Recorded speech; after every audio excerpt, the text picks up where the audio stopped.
할렐루야. 우리 함께 찬양하겠습니다. 찬송가 288장입니다. 찬송가 288장. 예수를 나의 구주 삼고.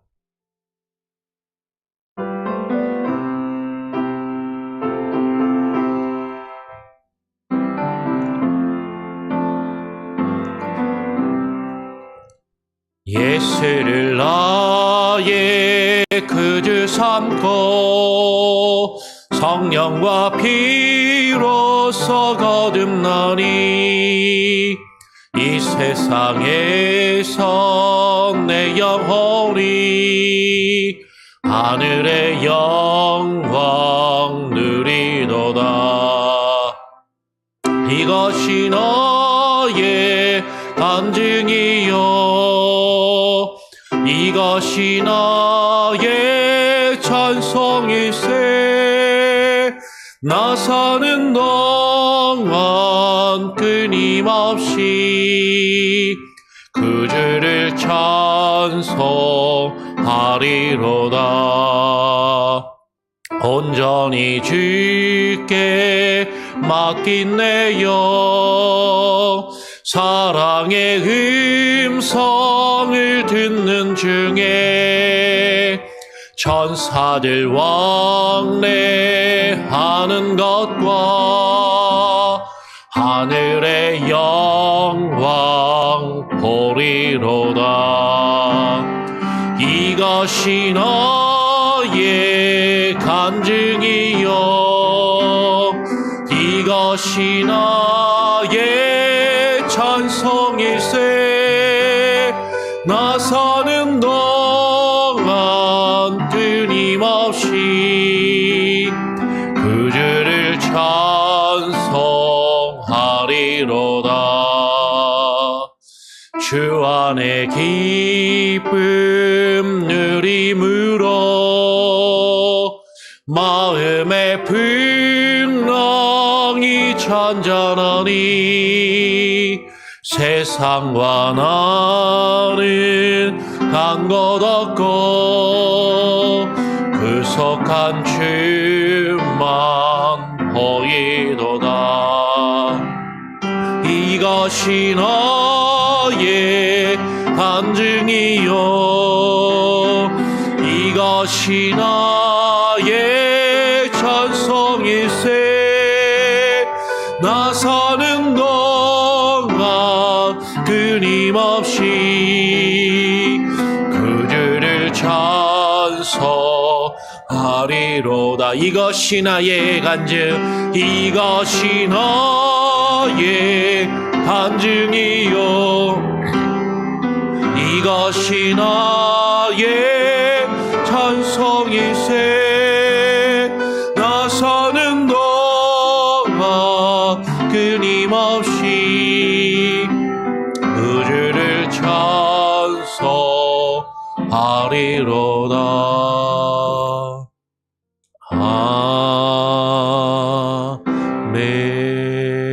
아멘. 그렇습니다. 우리 주 예수 그리스도를 나의 구주로 삼고 주와 함께 동행하며 그 하늘의 영광을 누리며 바라보게 하여 주심을 감사합니다. 하나님, 이것이 나의 간증이 되게 하시고 이것이 나의 찬송이 되게 하시고 하나님, 이것을 주님 앞에 고백하며 또 세상을 나가 선포하며 증거하며 예수 그리스도의 복음을 전하는 주의 백성들 되게 하여 주시옵소서. 주께서 우리의 주인 되시고 우리의 왕 되심을 깨닫고 인정하며 고백하는 우리의 심령과 우리의 삶이 되기를 고백합니다. 그럴 때 우리가 살아가는 이 세상 가운데 우리가 겪는 수많은 어려움과 문제들, 이 세상의 세파 가운데 예수 그리스도의 이름으로 싸워 승리할 수 있는 귀한 은혜가 그리고 능력이 우리에게 있게 하여 주시옵소서. 오늘도 주의 말씀을 함께 읽고 묵상하며 그 말씀을 의지하여 기도함으로 오늘 하루를 시작하며 주와 함께 동행하여 살기를 소원하고 간구하오니 오늘 이 아침에 나와 기도하는 우리의 기도를 들으시고 주님 응답하시며 함께하여 주시옵소서. 감사하며 예수 그리스도의 이름으로 기도합니다. 아멘. 예, 오늘 함께 읽고 묵상할 말씀은 스가랴 9장 9절부터 17절까지 말씀을 같이 함께 읽고 묵상하겠습니다. 스가랴서 9장 9절부터 17절까지의 말씀을 함께 읽고 묵상합니다. 시온에 따라 크게 기뻐할지어다. 예루살렘에 따라 즐거이 부를지어다. 보라, 너의 왕이 너에게 임하시나니 그는 공의로우시며 구원을 베푸시며 겸손하여서 나귀를 타시나니 나귀의 작은 것 곧 나귀 새끼니라. 내가 에브라임의 병거와 예루살렘의 말을 끊겠고 전쟁하는 활도 끊으리니 그가 이방 사람에게 화평을 전할 것이요 그의 통치는 바다에서 바다까지 이르고 유프라테 강에서 땅 끝까지 이르리라. 또 너로 말할진대 너의 언약의 피로 말미암아 내가 너의 갇힌 자들을 물 없는 구덩이에서 놓았나니 갇혀 있으나 소망을 품은 자들아 너희는 요새로 돌아올지니라. 내가 오늘도 이르노라. 내가 너에게 갑절이나 갚을 것이라. 내가 유다를 당긴 활로 삼고 에브라임을 끼운 화살로 삼았으니 시온아 내가 너의 자식들을 일으켜 헬라 자식들을 치게 하며 너를 용사의 칼과 같게 하리라. 여호와께서 그들 위에 나타나서 그들의 화살을 번개같이 쏘아내실 것이며 주 여호와께서 나팔을 불게 하시며 남방 회오리 바람을 타고 가실 것이라. 만군의 여호와께서 그들을 호위하시리니 그들이 원수를 삼키며 물맷돌을 밟을 것이며 그들이 피를 마시고 즐거이 부르기를 술 취한 것 같이 할 것인즉 피가 가득한 동이와도 같고 피 묻은 제단 모퉁이와도 같을 것이라. 이 날에 그들의 하나님 여호와께서 그들을 자기 백성의 양떼같이 호위하시리니 그들이 왕관의 보석같이 여호와의 땅에 빛나리로다. 17절도 같죠? 같이 읽죠? 그의 형통함과 그의 아름다움이 어찌 그리 큰지 곡식은 청년을 새 포도주는 처녀를 강건하게 하리라. 아멘. 우리가 계속 스가랴 말씀을 읽고 묵상하고 있습니다. 계속 말씀을 드리지만 스가랴서는 무너진 예루살렘 성전을 바벨론 포로에서 돌아온 이스라엘 백성들이 다시 재건하도록 여호와 하나님께서 스가랴 선지자에게 환상을 보이시고 그 성전을 다시 짓는 과정 가운데 하나님이 주시는 말씀인 것이죠.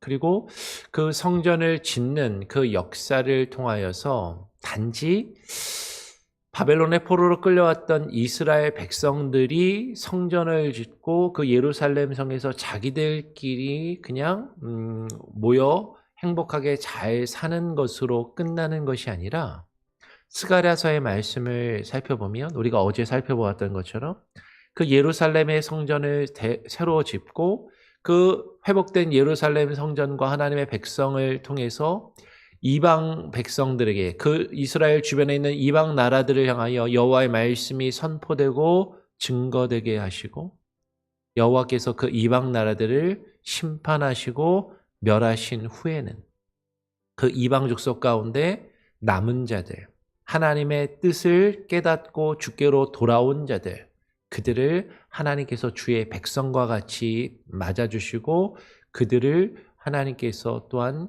구원하실 것이라는 이방의 회복과 구원에 대한 그 메시지가 앞에 우리가 어제 살펴본 내용에 담겨 있는 것이죠.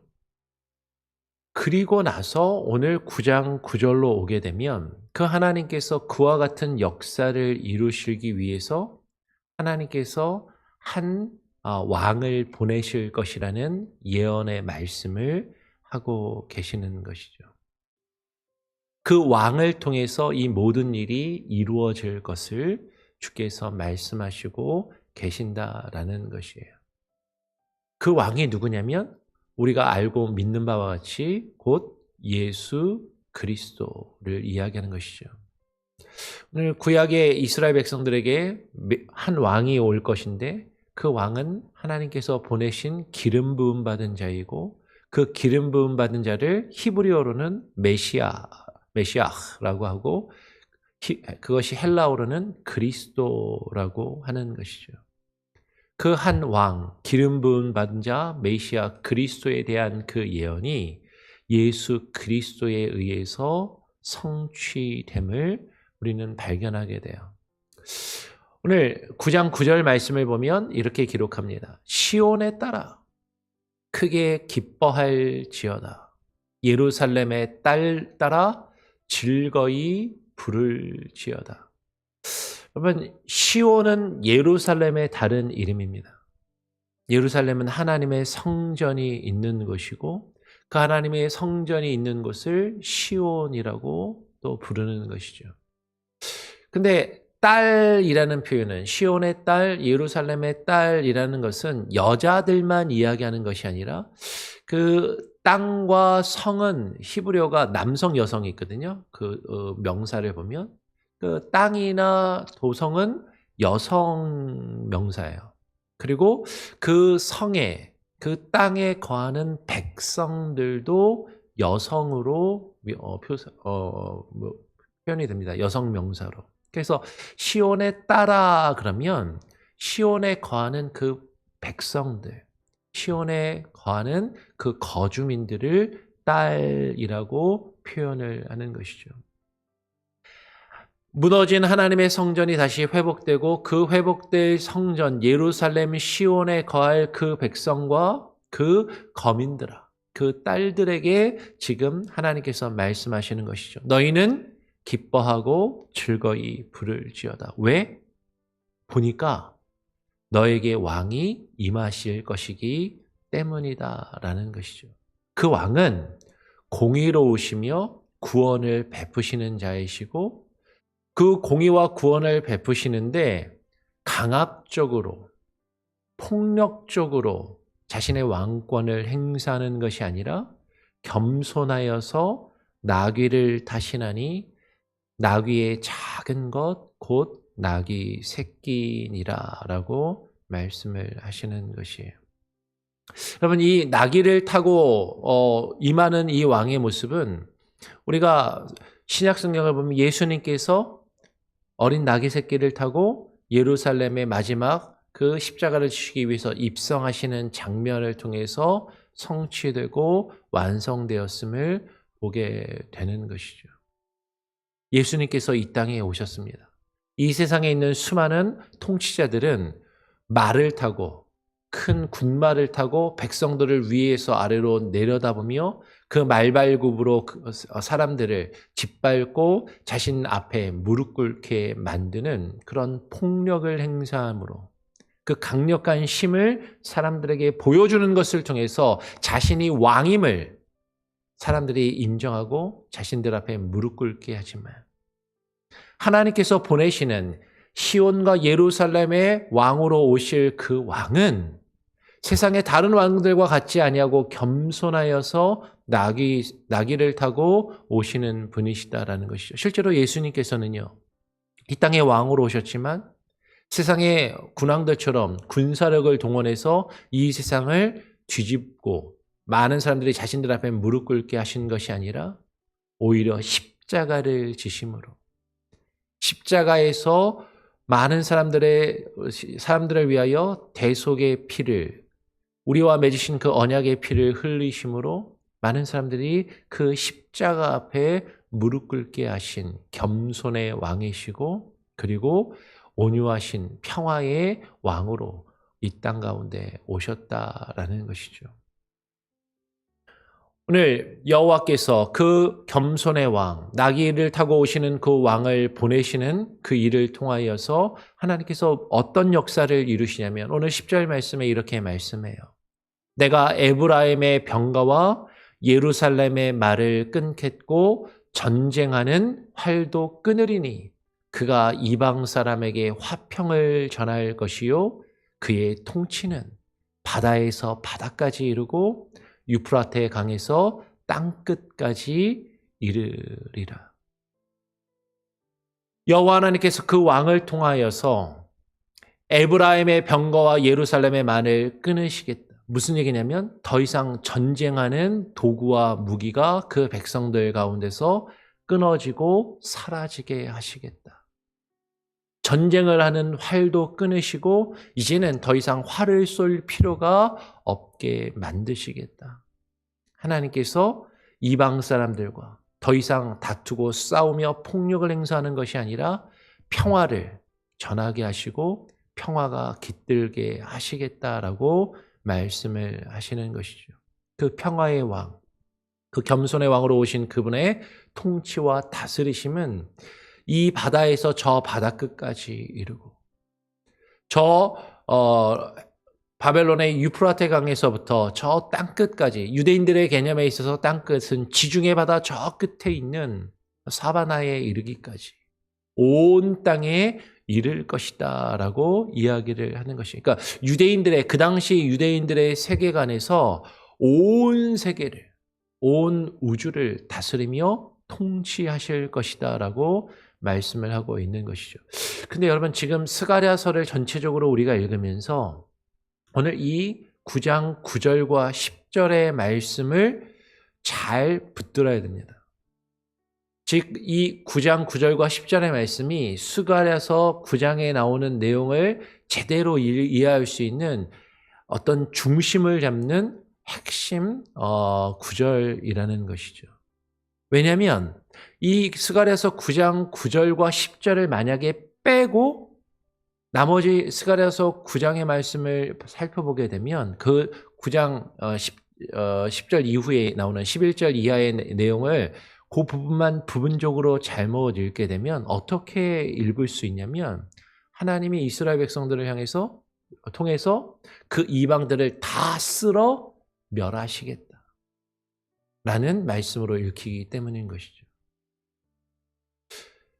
뒤의 내용을 우리가 살펴보겠지만 우리가 성경을 부분적으로 읽게 되고 전체적인 맥락을 살펴보지 않게 되면 성경 안에서 우리가 보고 싶은 것만 보게 되고 잘못 이해하고 오해할 수가 있습니다. 그러면서 스가랴서 뒷장에 있는 내용을 우리가 살펴볼 그 뒤의 내용을 잘못 읽게 되면 하나님이 그 백성에게 이방을 칠 수 있는 힘과 권한을 주셨구나.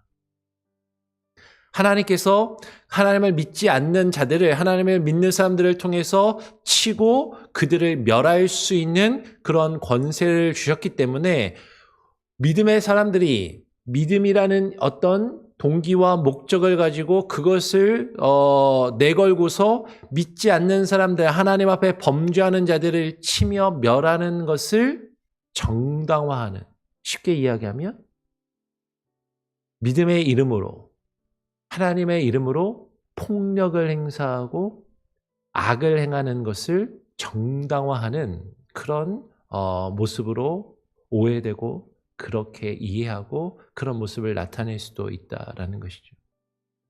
이 부분이 상당히 중요한 것이요. 오늘날 한국과 미국의 기독교 안에 기독교라는 이름을 가지고 상당히 극단주의에 치우쳐서 폭력을 행사하면서도 이건 하나님을 위해서, 이것은 하나님의 뜻을 이루는 거야.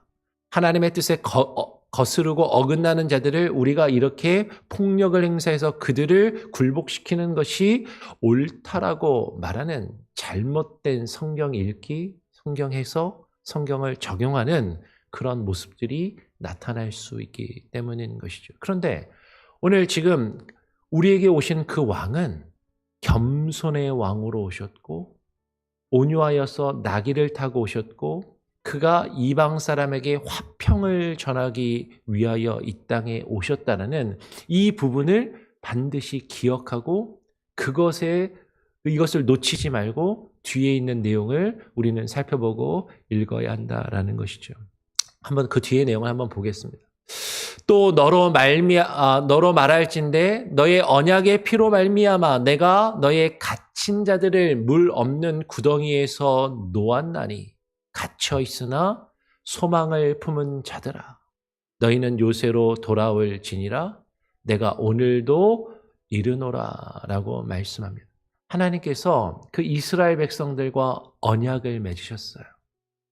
그 언약은 피로 맺은 언약인 것이죠.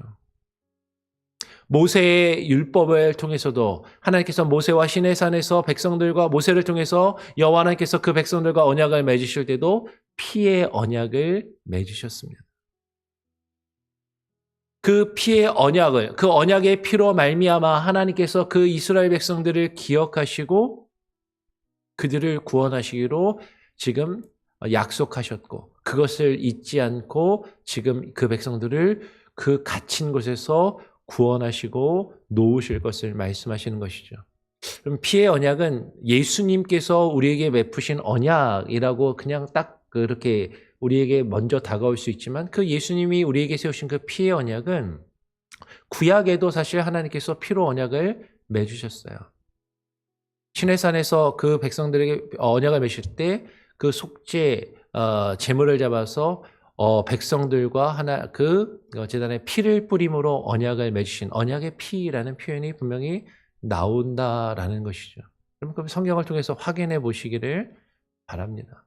그러니까 하나님은 피로 언약을 맺으신 것이죠. 근데 그 피의 언약을 이스라엘 백성들이 잊어버리고 놓치고 살았는데 그것을 온전히 이루신 것이 예수님이시다. 예수 그리스도께서 다시금 새로운 피의 언약을 십자가에서 맺으시고 우리에게 그것을 이루셨다라는 것이죠.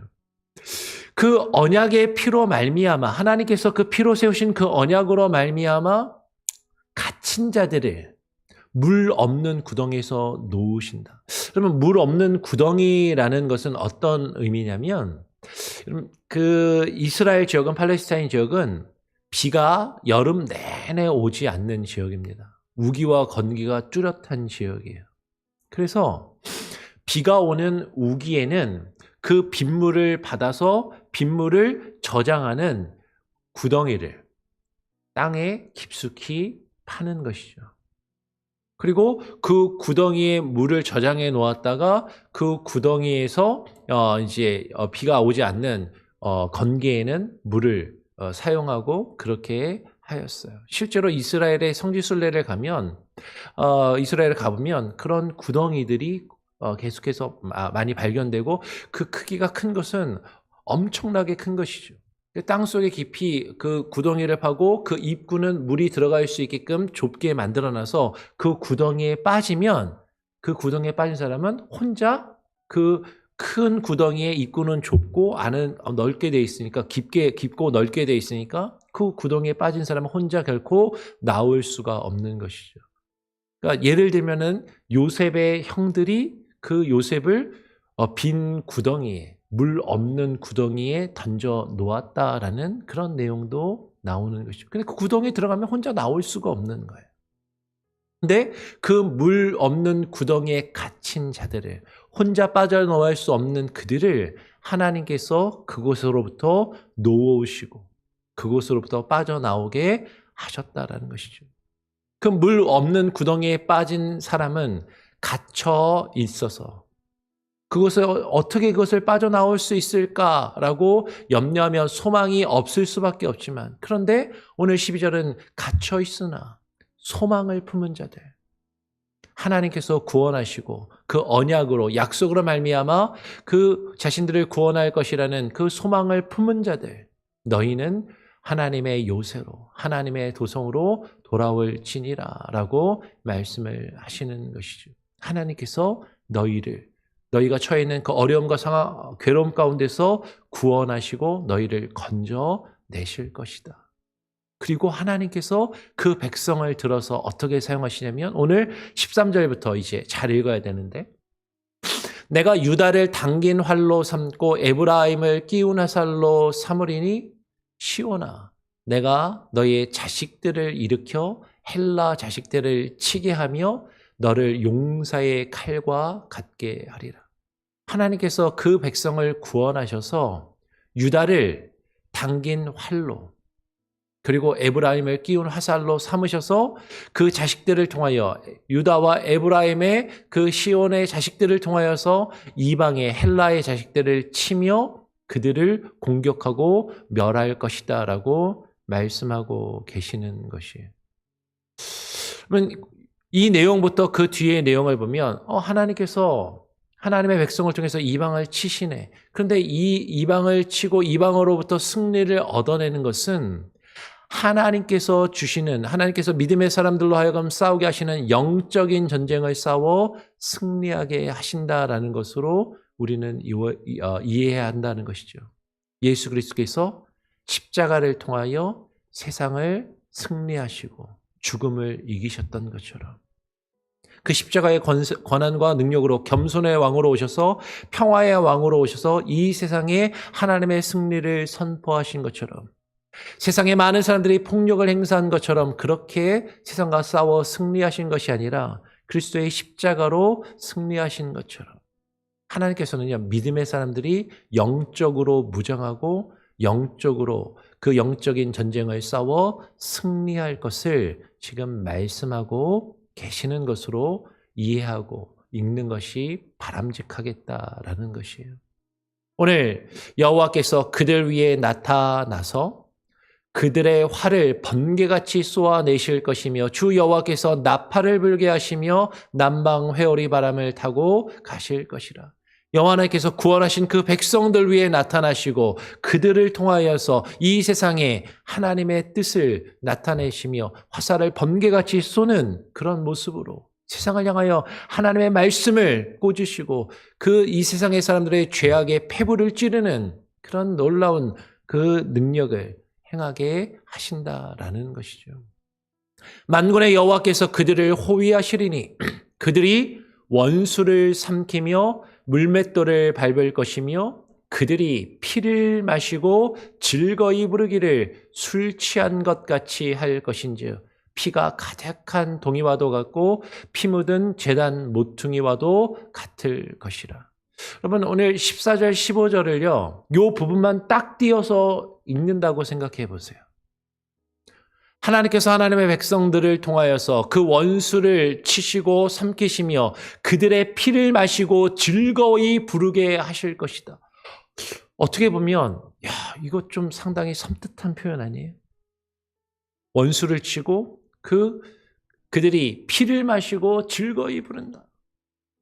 누군가를 치고 공격하고 폭력을 행사하고 그것을 기뻐하고 즐거워하는 모습. 어떻게 보면 그렇게 보이고 읽힐 수도 있는데. 근데 우리가 아까 읽었던 스가랴서 9장 9절과 10절의 말씀을 먼저 기억하고 그것을 중심에 놓고 이 말씀을 읽게 되면 이 말씀이 꼭 그런 의미가 아니다라는 것을 우리는 고민해야 되고 그것을 깊이 생각해야 한다라는 것이죠. 하나님께서 분명히 우리가 이 세상에 하나님의 뜻을 거스리는 주의 원수들과 싸우게 하실 것입니다. 우리가 그들과 싸워 승리하게 하실 것이에요. 근데 그 승리가 정말로 이 세상 사람들이 행하는 그런 폭력을 행사하며 세상 사람들과 똑같이 폭력적으로 싸워 승리하는 것을 이야기하는 것인가? 그들이 피를 마시고 즐거이 부른다라는 것. 그러면 이 피가 무엇일까? 근데 아까 우리가 읽었던 그 언약의 피. 그 언약의 피하고 사실 우리는 한번 연결해서 생각해 볼 필요가 있겠다라는 것이죠. 그리스도께서 우리에게 주신 그 언약의 피를 먹고 마신 자들은 주님 안에서 즐거워하고 기뻐하면서 이 세상과 싸울 힘과 능력을 가지고 싸우게 됩니다. 오늘 15절 뒤에 보면 피 묻은 제단의 모퉁이와도 같을 것이라. 이게 그냥 읽기에 따라서는 피가 흥건한 어떤 폭력적인 모습을 묘사한 것처럼 보일 수도 있겠지만 여러분 구약의 제단불은요. 피가 묻은 제단불은 용서의 상징이에요. 그 제단불을 붙잡는 자는 그 죄악의 용서함을 받는 하나님의 심판을 면하게 되는 그런 도구로 쓰임을 받는 것이죠. 우리가 예수 그리스도의 그 언약의 피를 먹고 마시고 그리고 그리스도의 그 십자가의 부활의 능력을 경험한 자들로서 이 세상과 싸워야 돼요. 이 세상과 싸워 승리해야 됩니다. 그런데 그 싸움은 영적인 싸움인 것이죠. 하나님의 뜻을 이루는 싸움이고 그리고 죄와 사망의 권세로부터 승리하는 싸움. 그리고 그 하나님의 심판을 면하는 그런 싸움을 싸워야 한다라는 것이에요. 오늘 하나님께서 16절 17절에 이렇게 말씀하십니다. 이날에 그들의 하나님 여호와께서 그들을 자기 백성의 양떼같이 구원하시리니 그들이 왕관의 보석같이 여호와의 땅에 빛나리로다. 하나님의 백성들이 하나님께 구원을 얻고 이 세상과 싸워 승리할 때, 이 세상에서 그 영적인 싸움을 싸워 승리할 때 그날에 여호와께서 자기 백성들을 양떼와 같이 구원하시고 보석과 같이 하나님의 그 왕관에 박혀있는 보석과 같이 빛나게 하시겠다라고 말씀을 하고 있는 것이죠.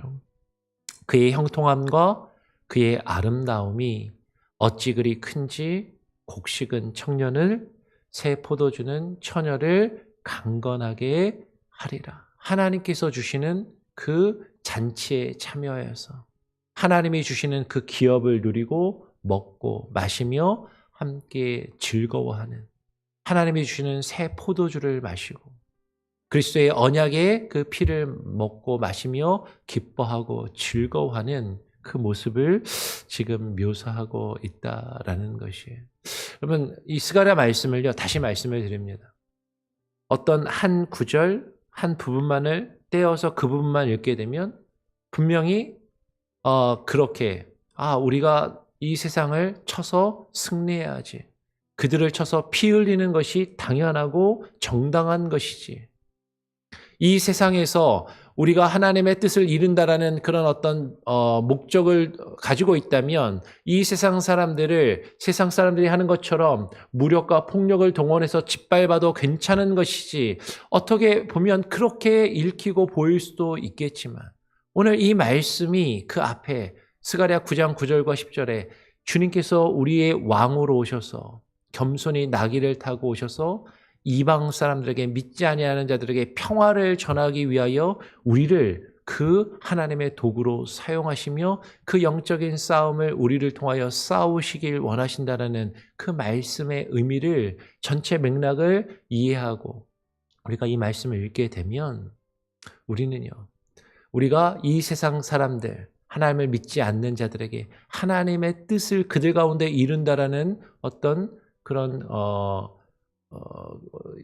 미명화에 우리가 악으로 갚고 폭력을 행사하는 것을 정당화하는 것은 옳지 않겠다라고 생각이 된다라는 것이죠.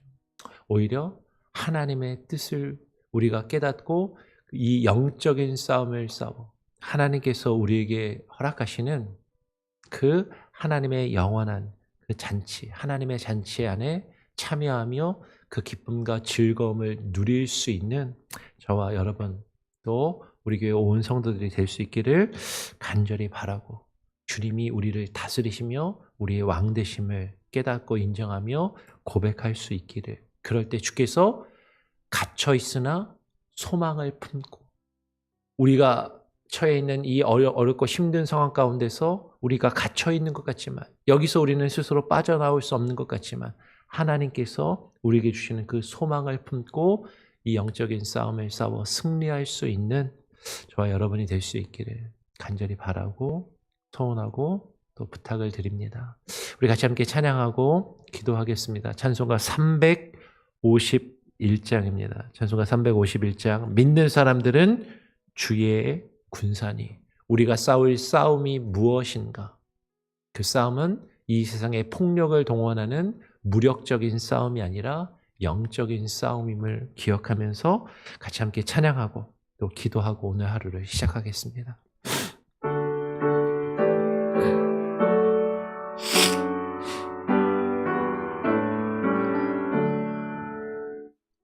믿는 사람들이 주의 큰 산이 앞서가신 지를 따라갑시다.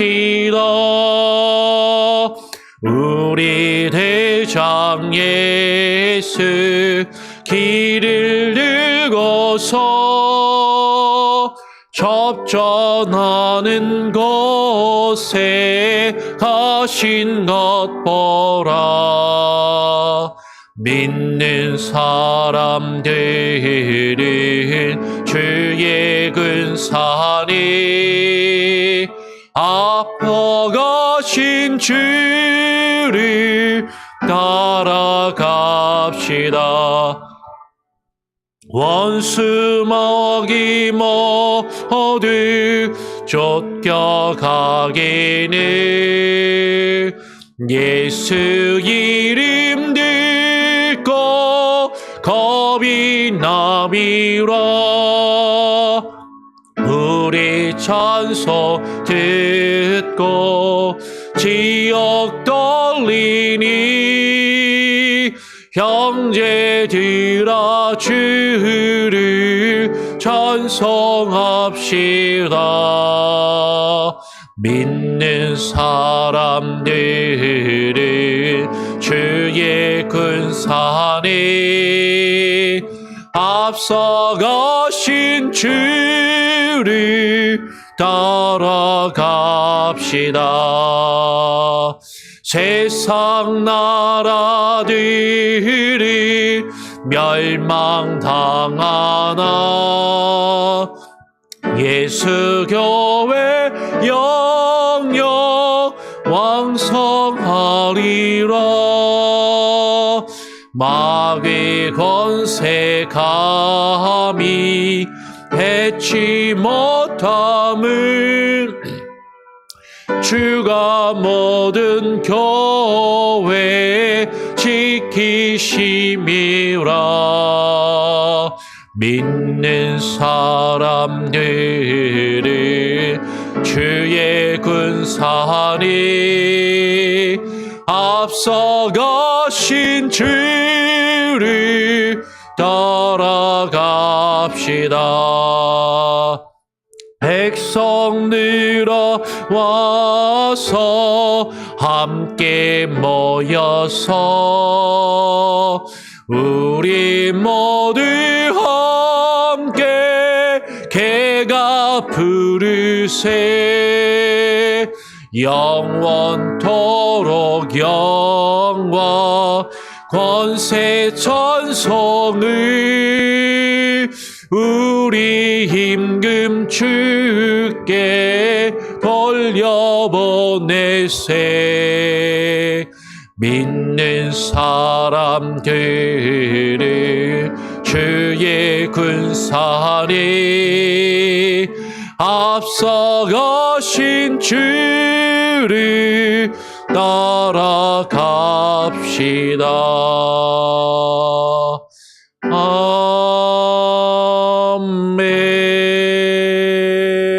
아멘. 하나님 아버지 감사합니다.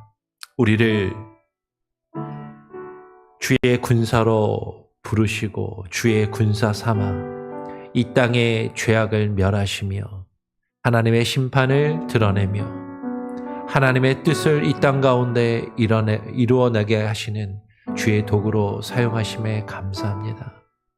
하나님, 우리가 싸울 이 영적인 싸움은 세상의 사람들이 싸우는 것처럼 악을 악으로 갚으며 폭력을 폭력으로 누르며 힘과 권력으로 사람들을 짓밟아 내 발 앞에 무릎 꿇게 하는 싸움이 아니라 주님께서 우리에 앞서가시며 우리를 위하여 겸손히 나귀를 타고 이 땅에 오셔서 우리의 죄악과 허물을 담당하심으로 십자가를 지심으로 그 십자가의 보혈의 피와 그 언약의 피를 인하여 수많은 세상의 많은 사람들이 그 십자가 앞에 무릎 꿇게 하시는 그 선한 싸움임을 우리로 하여금 깨달아 알게 하여 주시옵소서.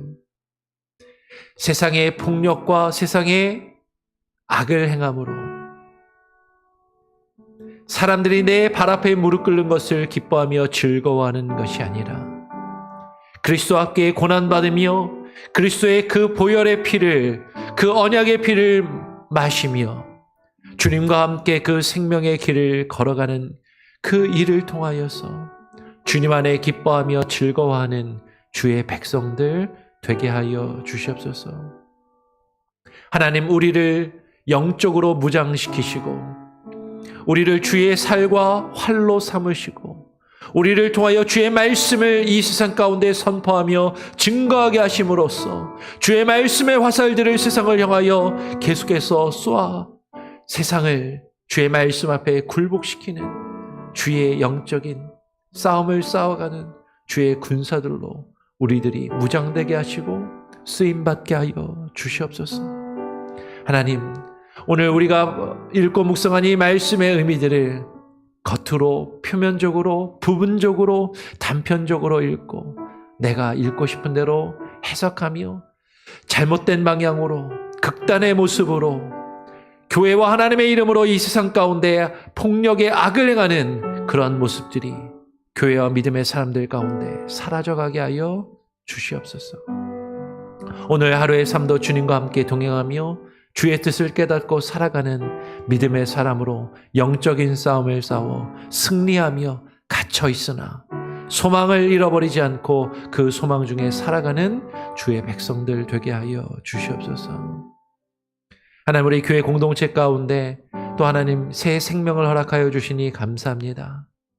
우리 박성훈 집사님, 강현희 집사님 가정에 또 딸을 출산하게 하시고 하나님 새 생명을 맞이하는 그 기쁨을 주셨사오니 하나님 그 가정 가운데 하나님께서 주신 그 생명을 잘 돌보며 양육하며 믿음의 사람으로 키우는 믿음의 부모들이 되게 하여 주시옵소서.